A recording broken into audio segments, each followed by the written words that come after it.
Welcome to another episode of Preparing for the Unexpected.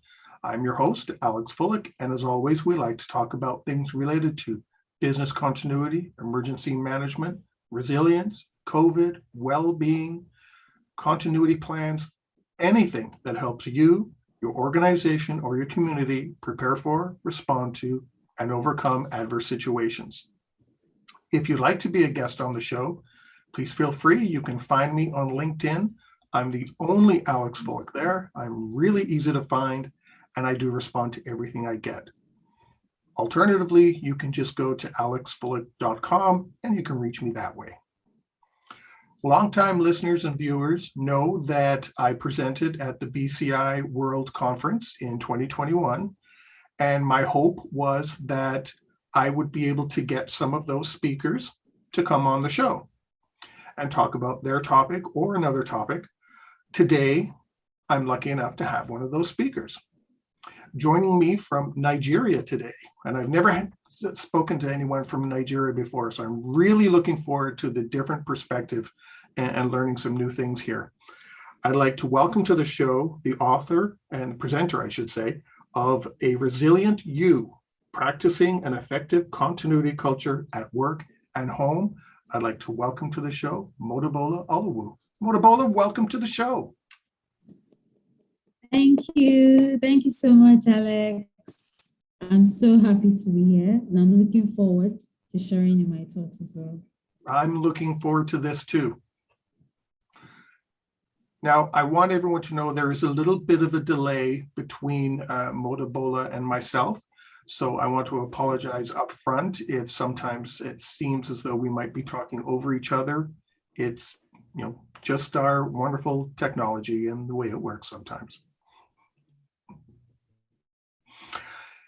Modebola, I know you and I have sent emails back and forth, so I know what you do.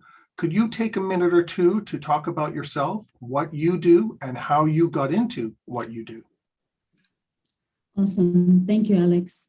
Yeah, like you said, my name is Modebola Olowu, and I've actually been in the business continuity frontline of resilience, as you would have it, for about 6 years now.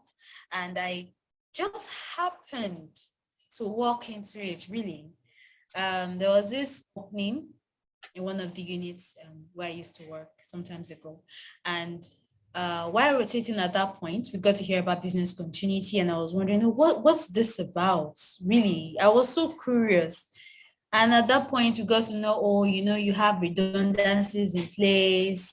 If you have A here, then you're going to have B, but it's exactly the same. Just so if there are disruptions, you can recover on time. And I was like, okay, that's interesting.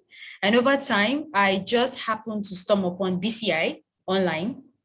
And I was like, okay, Business Continuity Institute, what is this about? What do they do here? And it just got interesting every step of the way.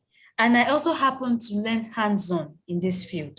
So it was so challenging. I love challenges, by the way.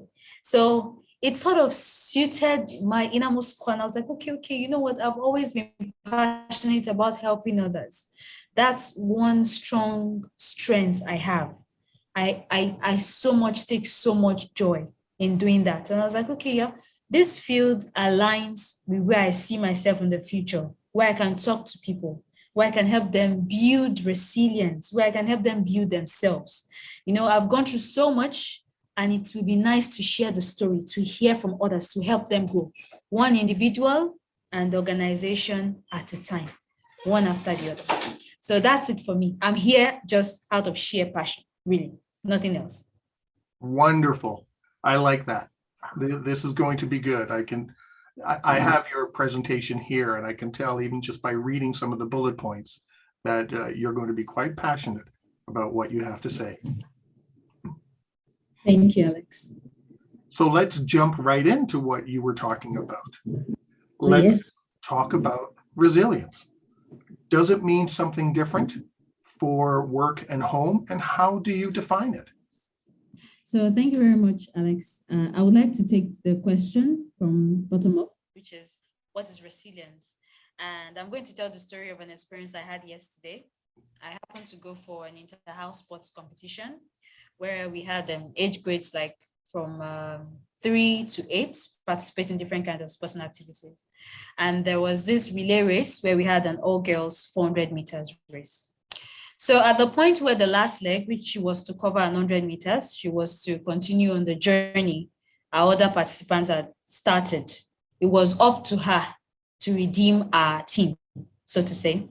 And when she started, she unfortunately fell. After she fell, she quickly dusted up her feet. We in the crowd were cheering her up, get up, you can do it. We really didn't think that she would probably get to the finish line on time. We just wanted to encourage her to, okay, just continue, finish the race. But luckily for her, she stood up, dusted up herself, and she just continued. She just went on and on and on. And that was it. She actually won the race. Nice. She beat other girls that had gone way ahead of her. She just got that energy from nowhere and she won. So resilience to me is somewhat like that story. I am bouncing back from this disruption. The disruption is her falling down. Bouncing back means she's getting up on her feet. And then bouncing forward is when she actually continued on the race and then she made it to the finish line on time, beating the other girls. So resilience simply means bouncing back from that disruption and bouncing forward. So it's a matter of, I'm not just surviving, but I'm also going to thrive, whatever the disruption might be. Either you're an individual or you're an organization. That's it. So that's what I would call resilience, bouncing back and bouncing forward, learning to survive and also thrive. That is resilience. Now, coming to the difference between the workplace and the home, I would like to think of the home as a place where I have so much internal control. In fact, whatever the stakeholders might be, my husband, my kids, I still have some level of control. So I can decide, oh, this morning, this is what I'm going to do. And to build up my resilience, this is what I'm going to do. But when it comes to the workplace, it's a different ballgame entirely. It's an externally controlled area. There's a limit to the kind of control I would have. I may not have control on what my subordinates would say to me or my senior line manager. So can I deal with the pressure, the kind of stakeholders I would have? I would have vendors, I would have customers, all sorts. So there are two different aspects of life, as I would put it. But then the difference in how I want to build resilience or respond to situations in there are going to be slightly different. So that's what I would call the difference. The stakeholders are totally different and the situations are totally different. With regards to personal resilience, to take that a little bit further, what are some of the characteristics that you would attribute to someone who is displaying resilience that we may never notice? Thank you for that question, Alex. Actually, a lot of us have been practicing resilience before we knew what resilience was all about. So you would have an extra cash in your wallet and say, I don't know what could happen. I'm just going to hold on to this extra cash in my wallet for some reason. Or I'm going to double book a particular kind of order because I really can't say I might need something extra. Or why do we get two of everything sometimes? Really? Why do we get extra batteries? So a lot of us are actually practicing personal resilience. It's inborn, it's innate. And it's like building up your muscles. You need to build up your muscles to make it stronger. So as human beings, naturally, when we talk about personal resilience, that's someone that is positive and optimistic. You will not tell the person, oh, you're resilient, but no matter whatever happens, they are slow to be pessimistic about issues. They look forward to the best parts of things. And they always seem to also make the right choices, even if they don't know what they're doing. Really, there are people like that. They'll just say, you know what, the pandemic is causing so much stir and fright, and people are afraid. But you know what, I'm just going to gather people together. We won't feel down during our birthday celebrations. We'll have virtual birthday parties. Yeah. Those are people like that. They're so optimistic. And then it's very important to also care for yourself. So people that are resilient tend to care so much for themselves, not necessarily the body. We're talking about the mental aspect, the physiological aspect. the physical aspect. They take so much time in building up themselves, self-development. And another great feature of someone that is personally resilient is that they are self-aware of themselves. They know their strengths, they know their weaknesses, they know the opportunities that come, and they can observe their threats. Another great feature is they are somewhat adaptive to situations. I remember I said something earlier about resilience, that it's about you not just surviving, but also learning to thrive. Mm-hmm. So people like to come up with solutions when others are only thinking about the problem. They are thinking solutions, and they are driven by purpose. They're not driven by the mere things that every other person will just run to. They are driven by purpose. They tend to think ahead. They tend to almost always say, you know what, if this doesn't work, this might work. So really, a resilient person is someone that no matter whatever happens, they will always find a way out positively. I like that, because that too often we have bosses and colleagues and even friends and family, when something happens, their biggest focus is to find someone or something to blame rather than think, how do I keep going forward? Exactly. Now, in your presentation, you talk about something. I had to look this up. And when I found it, I went, oh, I know what that is, but I didn't recognize the name at all.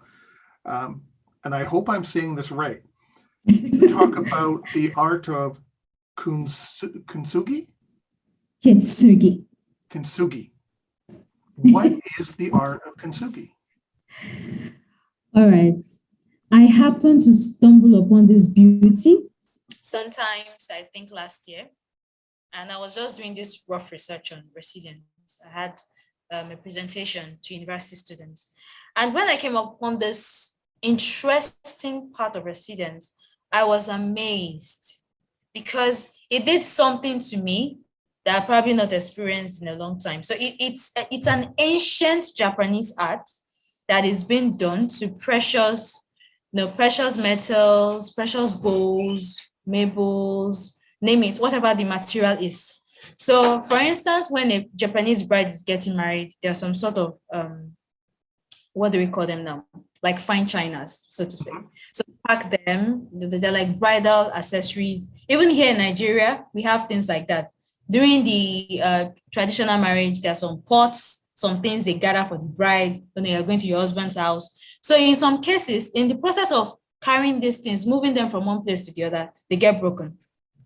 So for the Japanese, let me just put for the Japanese, when precious bowls are broken, they don't throw it away.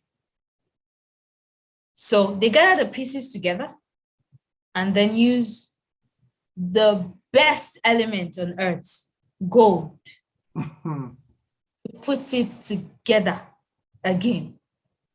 So there's this sort of exquisite beauty that makes that broken piece stand out. You would see the trims of the gold around it, and it eventually becomes even more expensive than the initial state it was in. Of course, gold has been embellished into this wonderful work of art. So it's not going to be as cheap as it used to be before. So to them, it's an extension of preserving life, or preserving material things that matters to them. They call them the precious bowls. So to me, I would think of the art of Kintsugi as something that you can bring to the human nature and say to yourself, you know what, I'm this piece of bowl, and if for any reason I get broken, no matter the disruption, I will put myself back together. Now, putting yourself back together, either you want to use gold. Now, gold in this sense would be your experiences, you have loved ones encouraging you. Mm-hmm. You just find yourself. When you find yourself, what do you do with yourself? You tell your story. That's the value. There's so much experience does to us. And there's this popular saying that if you experience some things, it's really not because of you. It's because of those you need to tell your stories to, so they can learn. They can pick elements of, oh, that's right. If this person survived this some years back, I can survive it as well. So to me, these experiences that breaks you down adds more value to your life. In fact, it gives your life more meaning because you are not just an Alex. You are an Alex with a special story, with a special kind of influence. So you're not just any Alex. Your story is exquisite to you and you stand out from that. So to me, I believe that's the value. You are just like that bowl. When you're broken, it is your duty to pick yourself back together. If you're lucky, someone helps you to pick your pieces back together, that's fine. But you shouldn't just stay there. The value is offering yourself out there, telling your stories with those scars right there. That's what makes it beautiful. I thought the analogy was fantastic. And as I say, I had to look it up because I wasn't quite sure what it was. But I had the same thought, thinking, okay, I'm just a plain old gray bowl. And the gold that helped pull me back together was exactly what you said. My support systems, my family, my friends, they're the gold in my life that bring me back together, make me whole again.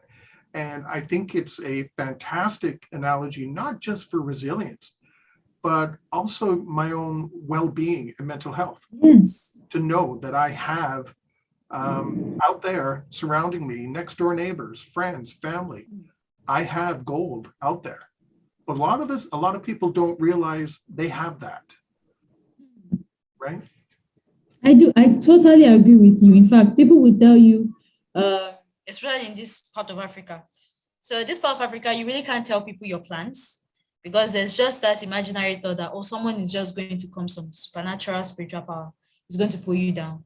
So we tend to have closed circles when it comes to our support system. So when things happen, it's really only that same circle that can help you. Mm-hmm. So gold is very precious to us, as I'll put it. But yeah, there are gold everywhere. The people that you care about, those that intentionally and sincerely care about you. And I really love that. I think I'm going to adapt that as well. So those are support systems are the gold. Mm-hmm. Yeah, I totally agree. On that note, we've come to the end of our first segment. We're talking with Modebola Olowu today on the topic of a resilient you, practicing an effective continuity culture at work and home. And we'll be right back.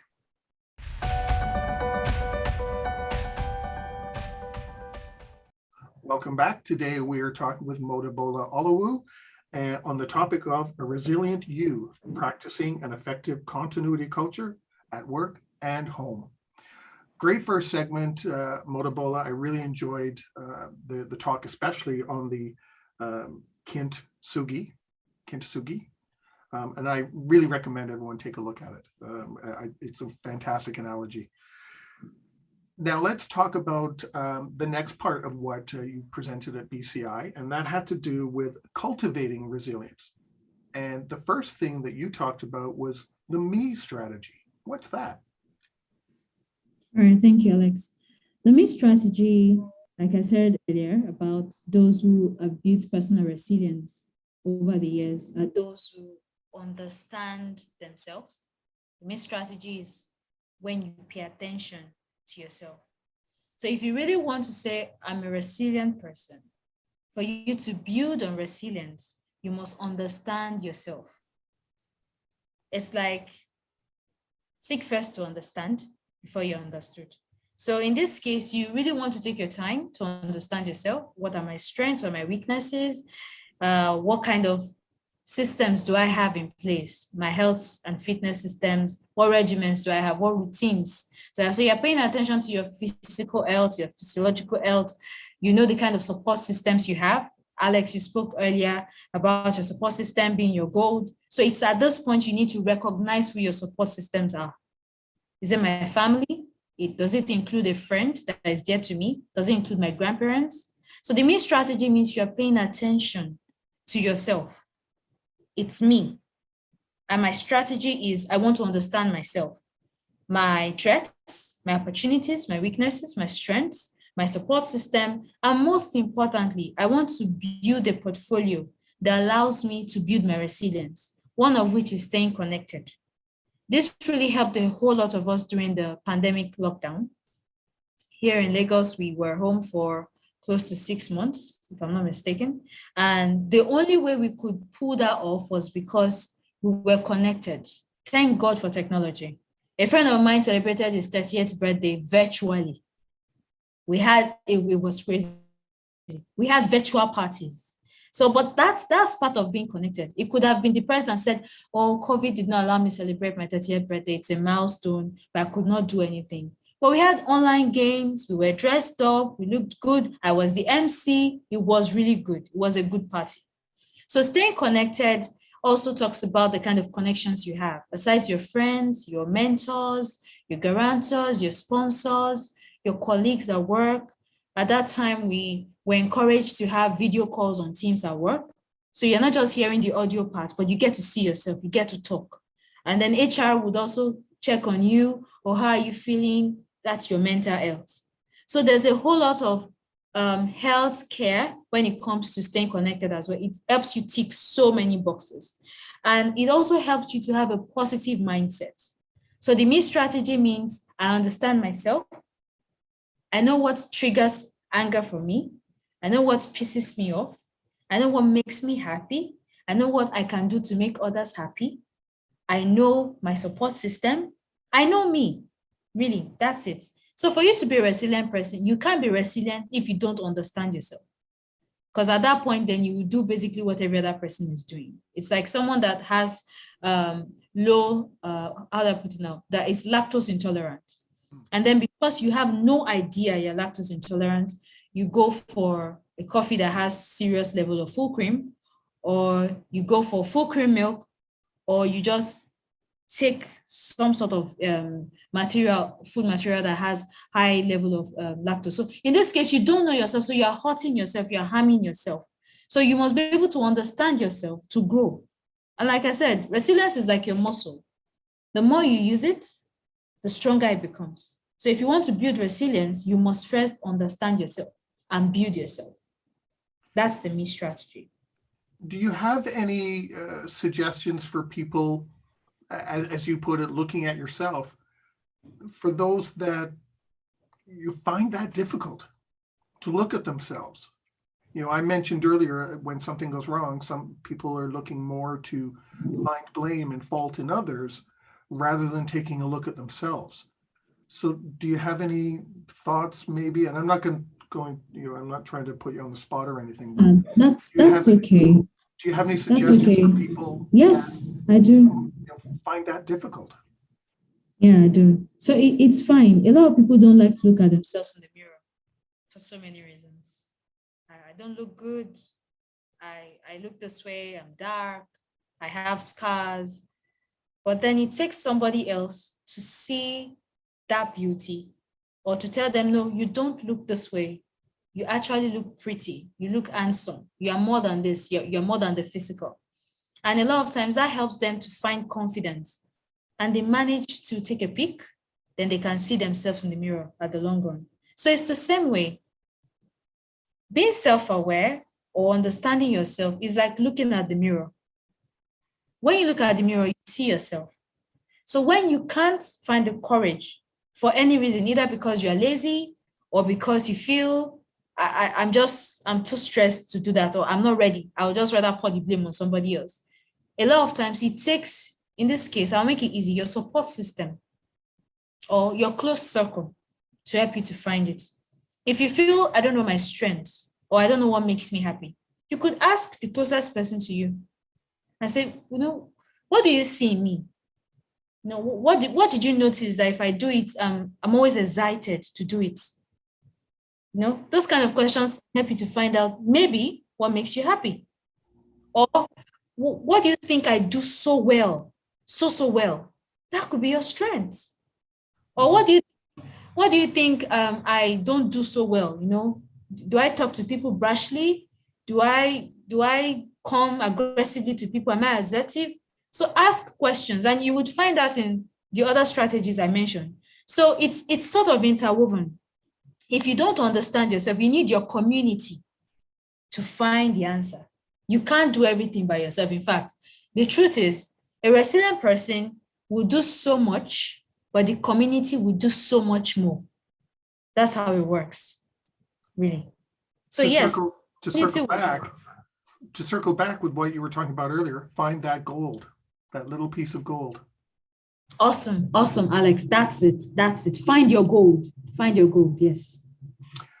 So, and I think you've kind of started to touch on this one, if I'm not mistaken, but the next strategy you talked about with cultivating resilience is the proactive strategy. Yes. So the proactive strategy, like I said during the conference and also in the slide, and as I would love to put it here, is when you understand it is not just enough to react to situations. So people that will throw the blame on somebody else or say, well, I'm not aware, they are simply reacting to the situation. There's a difference between reacting and responding to a situation. So you can decide to say, I don't think I want to be a reactive person. I want to be proactive. So proactive is the opposite of being reactive. You don't want to wait for things to happen before you develop solutions for them. So you think ahead. And one of the things that can help you to think ahead is asking questions. So for instance, I've made up my mind that I don't know my strengths. And well, I don't want to be reactive because I could go for a job interview and I'm asked, what are your strengths? So the only thing I can do before my interview is I would probably speak to my sister or my brother or my husband and say, you know what, what do you think I do so well? Really? Do I coordinate so well? So when you ask questions, it helps. And that is on the asking question side. There's also asking the questions, and the D is in caps. So you would understand that there are some questions that you need to ask. Either you are working or you are home, so that you won't be a mess. So proactive strategy just means taking the step ahead, thinking ahead, asking the questions, basically anticipating change. I mean, that is why Microsoft Teams or Zoom is doing so well, because someone somewhere thought at some point in time, people in organizations may not be able to gather in conference rooms anymore. I'm sure by the time the person was thinking of this virtual platform for meetings, someone must have said, why? We have conference rooms that can take up to 100 to 200 people. So why do you want to limit people to virtual meetings? I was like, well, everybody can be at the same place at the same time. In fact, the plan must have been for organizations that have branches. My organization has branches in over 6 African countries. So we can't get everybody to be in the same room. Why don't we just spread it out? So we need a technology to help us do that. But that is it. Somebody thought of Zoom and said, you know what, aside taking few number of people, I want to make this virtual platform available to all kinds of people, not just organizations. So either you're a small, medium enterprise, you have access to Zoom. Either you're a church, you have access to Zoom. And the interesting part of it is it can take a whole lot of people. So far, you're subscribed to that package. But it's because the person was able to anticipate that change, that something could change. Something could be different. So this also applies to the personal person. You must know when to ask the questions. Another thing is you must know when to say no. People will throw garbage and rubbish at you because of their own selfish reasons, either at work or because of their selfish reasons at home. So you must learn to say no. And saying no means I can foresee the end result of this thing you're asking me to do, or you're asking me to say yes to. So I'm not going to limit myself to getting to that point before I say no. That is you being reactive. I don't want to include work. Just out of curiosity, does that include, your boss saying things? Yes, it does. It does. And I'm going to give you a very typical example. There was a point I was going through some documents, like just learning about human resource. For you to be a resilient expert, there are some areas of the business you must understand. And code of conduct covers a whole lot of what human resources will do. Mm-hmm. So case of work ethics, and you have a manager that is giving you a whole lot of activities to do. For instance, you get to the office 8 a.m. and before 10, he has given you like 50 things to do. That's fine. It's okay. But then you're doing the 50 things and then he calls you again and say, you have to come to my office right now. We need to finish a particular assignment. Don't forget the activity he gave me since 8 o'clock. I also have a timeline, probably to submit by 10:30. And he's calling me by 10 to say that we need to do something. I don't need to be aggressive. It's an assertive way. Oh, that's fine. Boss, but please, you need to let me know what you want me to prioritize. Do you want me to prioritize coming to the office for us to finish what you're working on? Or you want me to prioritize these documents you want me to finish before 10:30? You are not saying you're not going to do the job. You only want him to remember that you also have some assignment that he gave to you. And in as much as he also needs you there as a team player, you can't say no, but you must be assertive in saying no. So when I mean you must know when to say no, I'm not saying you must say, no, I can't come to your office to work. No, you just need to be assertive. Oh, yeah, that's awesome. I would love to be there, but we need to prioritize this activity. So which one do you want me to put first? And he will decide. So if you don't do it by 10:30, he understands. He's not going to say, where are the reports I told you to do? You've not submitted. You've already told him. So that's being assertive. So when you are saying no, please be assertive in saying your no. Yes, it works in the workplace. I've done it severally. People have done it. And I think that also goes for management who are being pressured by their bosses. They should be saying too, hey, if you want these reports, then my employees have already prioritized work. So how are you changing their prioritize as well? Like, it's not just somebody without a management title, but it really means everybody. Yes. Okay. Yes. So let's talk, the last one you've got here is for cultivating resilience, the community strategy. Strategy. All right. Community, as the name implies. In Africa, there's a popular quote that it takes a village to raise a child. That is, it's not necessarily the father and the mother alone. The uncle has a role to play. The auntie has a role to play. The school has a role to play. The church or the mosque has a role to play. The government has a role to play. The entire community has a role to play. So when you understand this as a human being, then you also know it is not about you receiving. You also need to learn to give. So I'm going to put it in this very simple form. Imagine you are on a lever. This is A, this is B. This is the lever. And this A keeps tilting down because B keeps going up and up. Eventually, A is going to fall off. And when A falls off, B can't stand either. B goes off. So we need each other. So in as much as it takes an entire village to raise you, you also have a role to play. So I know myself now. That's the me strategy. I'm proactive in my thinking. I know when to say no. I know when to ask questions.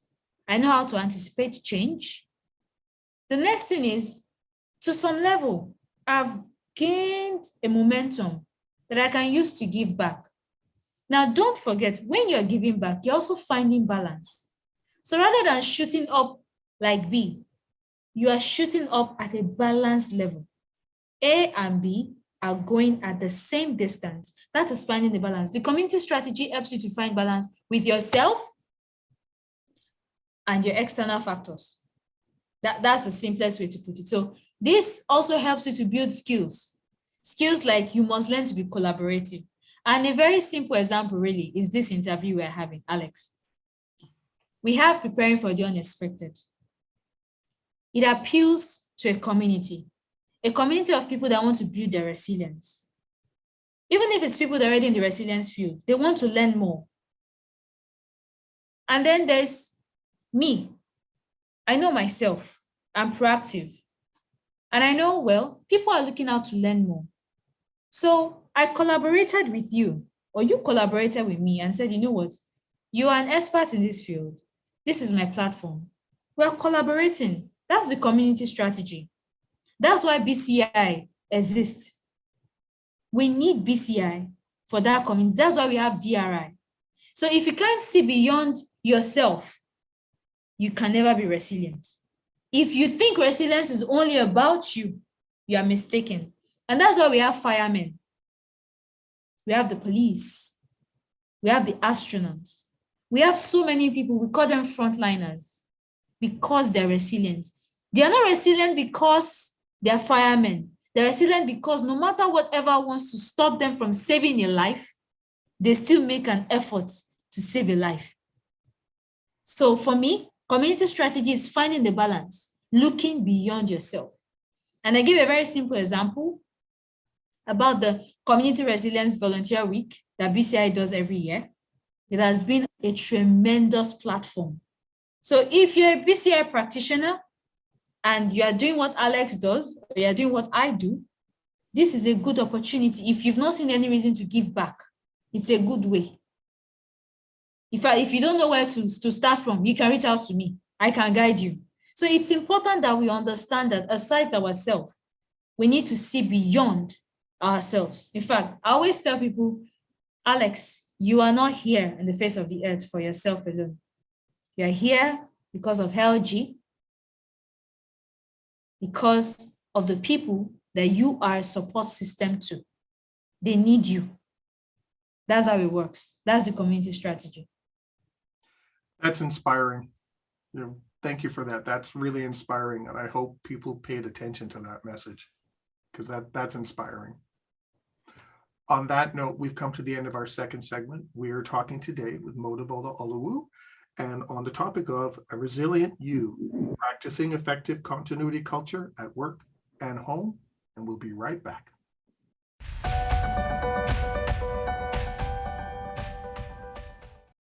Welcome back. Today we are talking with Modebola Olowu on a resilient you, practicing effective continuity culture at work and home. Modebola, I just want to say that this is very enlightening and very inspiring.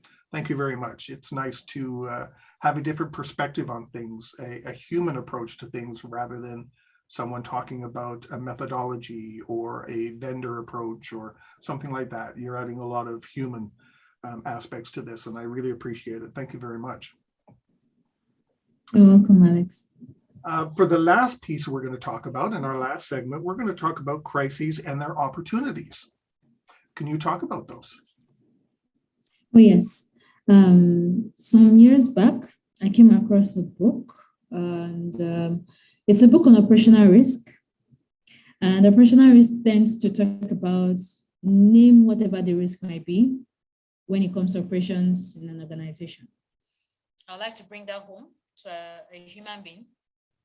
So your operations deals with every part of your system, your digestive system, your respiratory system, your blood circulatory system, name it. So if you tend to forget that you stand a chance of having an issue and you don't know how to come out of it, then this would be a great reminder for you to know that sometimes when crises occur or when disruptions happen, you don't just look at it from one angle. So the Asians are very, I would love to categorize them as people that we should learn a lot from when it comes to crisis or risk, because the book spends so much time on dissecting what crisis and risk does to the organization or to the human system. So a lot of people will come to you and say, crises are the worst. Oh my God. When you face a crisis, that's the end. And then you would hear a Warren Buffett say that when the stocks are down or when the chips are down and everybody is running out, that is when he is running in. I don't know if you've heard that, Alex. Mm-hmm. I read, I was like, wow. So we have people that have true grits, because I would call that grits, serious guts, because naturally, if you're going somewhere and everybody is running out, your natural human order is to follow them and run out. I don't know if that's happened to you before. So you're going to the mall and everybody is running out of the mall. I would rather just join them and run out as well, because I don't know what they're running away from. And I don't want to get myself into it. But a Warren Buffett or a person that is resilient in this case wouldn't just look at crisis from one angle. So if there is a crisis or a disruption, the truth is you can always leverage on every problem, either you like it or not. People do it. And that's what makes the difference. That's why somebody will be richer than the other person by some level of percentage in their net worth, because they are ready to take the risk. So crisis comes with risk, of course, but then the opportunities in there stand out when you get to understand that when the crisis does occur, there are some loopholes in that crisis as well that can give you a solution. Now, those loopholes are what you would call the opportunities. There's always a loophole. Now, the loophole will allow you to penetrate that crisis. You have a better understanding of the crisis, and then you can come up with a solution. It's like a virus. There's always a loophole somewhere. You get in, you come up with your debugging mechanisms, you sort it out, you overcome the virus. So to me, that's crisis. Crisis will come. It will affect everybody.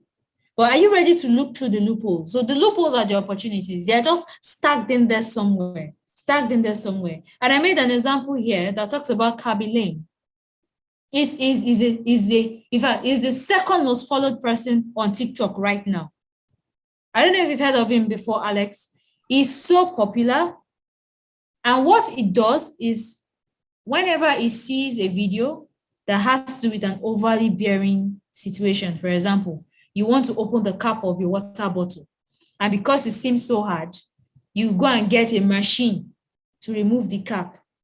Kaby will simply get a napkin and add more pressure and turn the cap easily, and then it goes like, you could have just done that. It's so easy. So it makes things that seem so hard super easy. That's what he did. Kaby lost his job during the pandemic. Kaby started this TikTok whole sensation of changing people's perspective in doing things the hard way to doing it in an easy way. And he has over 100 million plus followers on TikTok. He's the second most followed person on TikTok. Now, just to remind you, a whole lot of people lost their job during the pandemic, just like Kaby. What did Kaby do differently? Kaby was at home, he saw videos, and he said, well, I think I can pull this off. That was his loophole. The loophole of people are doing things online, ridiculous things. I can as well do something ridiculous or even more ridiculous, but in a very interesting manner. And he's cashing out. Also, the case of the pandemic, when it was so bad here in Nigeria, people started to make hand sanitizers by themselves, because at that point, we were getting hand sanitizers for like $1.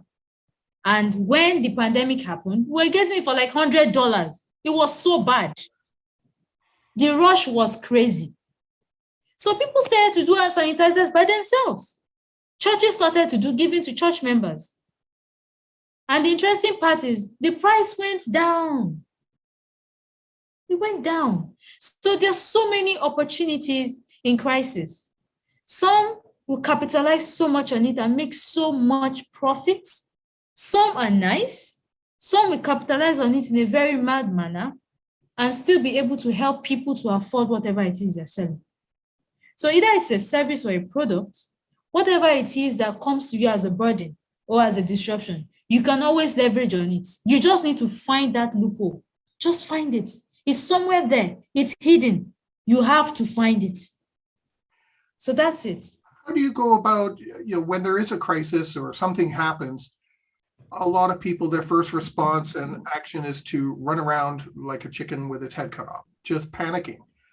But to find that loophole, you have to be able to, I'm assuming, step back and see a Thank bigger picture. you. To see that loophole, you got to take a step back, right? Yes, I totally agree with you. And that's why I said you need to stop looking at the crisis From one angle. So I'm in this angle and all I see is trouble. All I see is problem. Just take a shift. It's a paradigm shift. And then you turn to this side and you see something else. You can find the loophole. You probably find a solution. And everybody comes running to you saying, I will pay you this to solve this problem. Well, we've only got 4 minutes left. Do you have any final thoughts, things or tips or anything that you'd like to convey for the last couple of minutes? Yes. And it's a very short one, but then it's for people to always remember that they're not alone. Whatever it is you're facing, someone somewhere in another continent, in another state, or in your state has gone through the same thing. And somehow they got through it. There's a popular saying here in Nigeria that there's nothing new under the sun. So you're not alone in whatever you're going through. Just find a loophole, talk to someone, speak. You may not be able to change your situation, but you can reframe your mind. Mhm. So you need to start to understand yourself, find better ways to respond and not react to situations, and most importantly, be community minded. Thank you. And now obviously we're talking about just people here, but I would assume the same type of things you would take into the workplace as well, right? Exactly. Or colleagues that may have experienced the same project issue, as an example, you experience it, Perfect. reach out the same Yes. thing, right? Yes, Alex. And that's why a lot of organizations have body systems. So it still goes back to the community strategy.